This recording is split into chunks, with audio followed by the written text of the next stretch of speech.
নমস্কার বন্ধুরা, আমি বাঙালি রান্নাঘর থেকে তপতি। বড়দিনের জন্য অল্প খরচে একদম দোকানের মতো একটা নরম তুলতুলে স্পঞ্জি কেকের রেসিপি নিয়ে চলে এসেছি। এই কেকটি দোকান থেকে কিনতে গেলে আপনাদের অনেকটা কস্টলি পড়ে যেত, কিন্তু আপনারা ঘরোয়া উপায়ে সহজভাবে বানিয়ে ফেলতে পারবেন। তো বন্ধুরা, কথা না বাড়িয়ে মূল রেসিপিতে চলে যাই। হিসাবে নিলাম 2 কাপ ময়দা, 2 কাপ গুঁড়ো করা চিনি, হাফ কাপ সাদা তেল, হাফ কাপ দুধ, হাফ কাপ টুটি ফুটি, সঙ্গে একটু বাটার নেব, ক্যারামেল থাকছে, 2টো রুম টেম্পারেচারে ডিম থাকছে, আর ভ্যানিলা এসেন্স থাকছে, হাফ কাপ কিশমিশ, আর হাফ কাপ হচ্ছে কি কাজু থাকছে। আমার বাড়িতে যে ড্রাই ফ্রুটগুলো ছিল আমি সেইগুলো ব্যবহার করেছি। আপনারা পারলে আখরোট, আমন্ড, চেরি এগুলো ব্যবহার করতে পারেন। ইনগ্রেডিয়েন্টসগুলো তো বললাম। আমি এখন সর্বপ্রথমে 2টো ডিম আমি 2 মিনিটের মতো ফাটিয়ে নেব।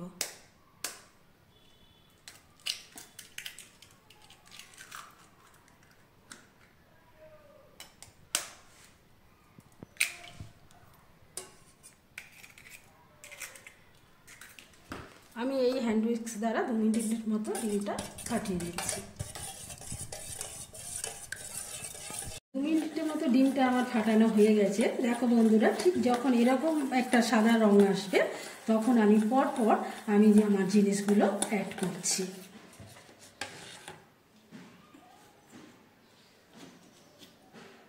চিনি দিলাম, 2 কাপের মতো চিনি দেব।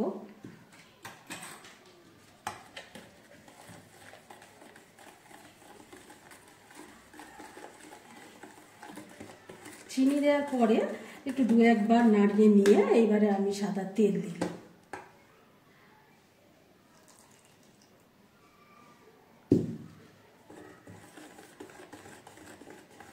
সাদা তেল দিয়ে ভালো করে আমাকে মিক্স করে নিতে হবে।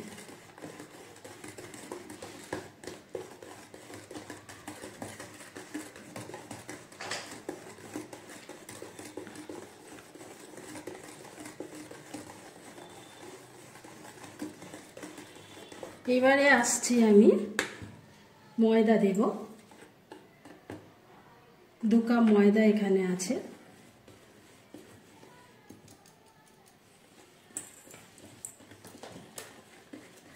ময়দাটা দিয়েও আমাকে ভালো করে মাখতে হবে।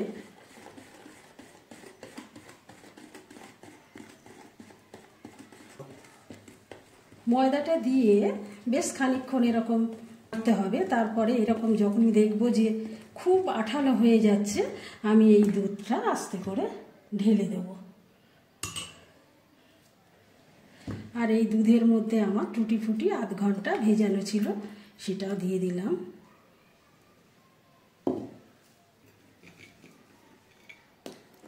কিশমিশ দিয়ে দিলাম, কাজু দিয়ে দিলাম।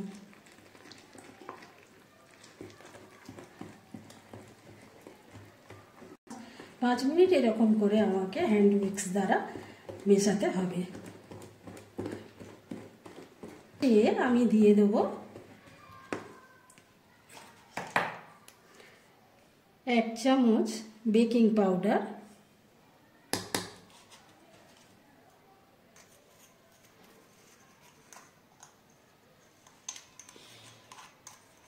হাফ চামচ খাবার সোডা,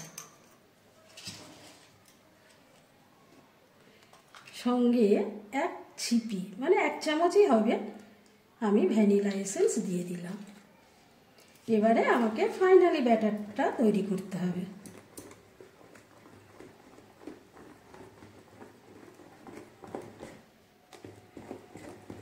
আর সঙ্গে সুন্দর কালারের জন্য আমি ক্যারামেলটাও দিয়ে দিলাম।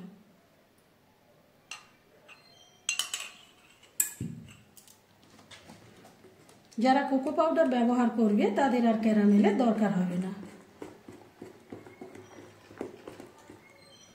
বন্ধুরা, আমার ব্যাটারটা কত স্মুথ হয়েছে।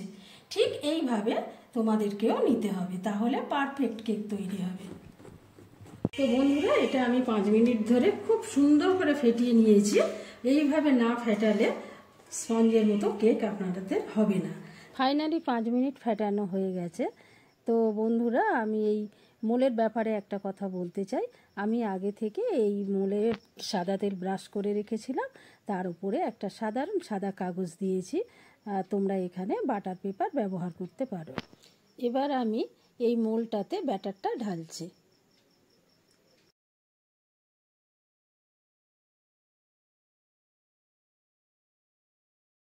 এই মোলটাতে আমি যে ব্যাটার ঢালছি, আমি একটু খালি রেখে ঢালবো, কারণ এটা কুক হওয়ার পরে অনেকটা ফুলে উঠবে। তাই আমি এই মোলটা একটু খালি রেখে ঢাললাম। বন্ধুরা, ব্যাটারটা তো আমি মোলে ঢেলে নিলাম। ঢেলে নিয়ে 2-1 বার একটু ট্যাপ করে নিতে হবে, যাতে ভেতরের এয়ারটা বেরিয়ে যায়। এখন আমি এর ওপরে কোনো ড্রাই ফ্রুট ব্যবহার করছি না, কারণ এখন যদি আমি ড্রাই ফ্রুট দিই তাহলে কুক হওয়ার পরে ড্রাই ফ্রুটগুলো সব নিচে চলে যাবে, তখন কিছুই দেখা যাবে না। তাই আমি এটা 5 থেকে 10 মিনিট কুক হওয়ার পর আমি ঢাকনা খুলে ড্রাই ফ্রুট দেব। এখন চলুন আমি ওভেনে দিতে চলেছি। বন্ধুরা, আমি এখন মোলটা এই প্রেসারের মধ্যে দিতে চলেছি। প্রেসারের মধ্যে দেখুন, ওখানে একটা আমার স্টিলের চাকতি দেওয়া আছে। আমি প্রেসারটা প্রিহিট করে নিয়েছি। এইবারে এর মধ্যে আমি এটা দিচ্ছি।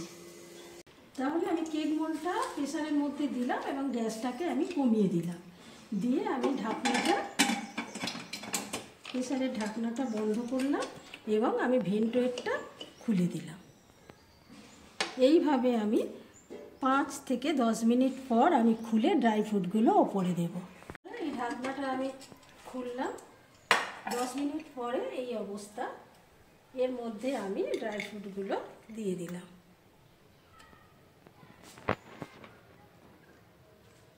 আগে দিলে ড্রাই ফ্রুটগুলো ভেতরেই চলে যেত। একটু হাত দিয়ে এরকম একটু চেপে দিলে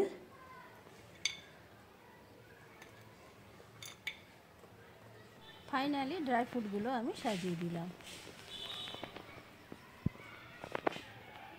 কেক তৈরি হয়ে গেছে। আমি ড্রাই ফ্রুট দেওয়ার 35 থেকে 40 মিনিট পর আমি নামিয়ে এই অবস্থা। এবারে আমি এটাকে একটু ঠান্ডা করে ডিমোল্ড করব।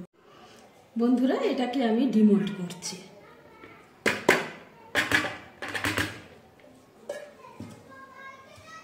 দেখুন কত সুন্দর হয়েছে। পারফেক্টলি আমার কেকটা রেডি হয়ে গেছে।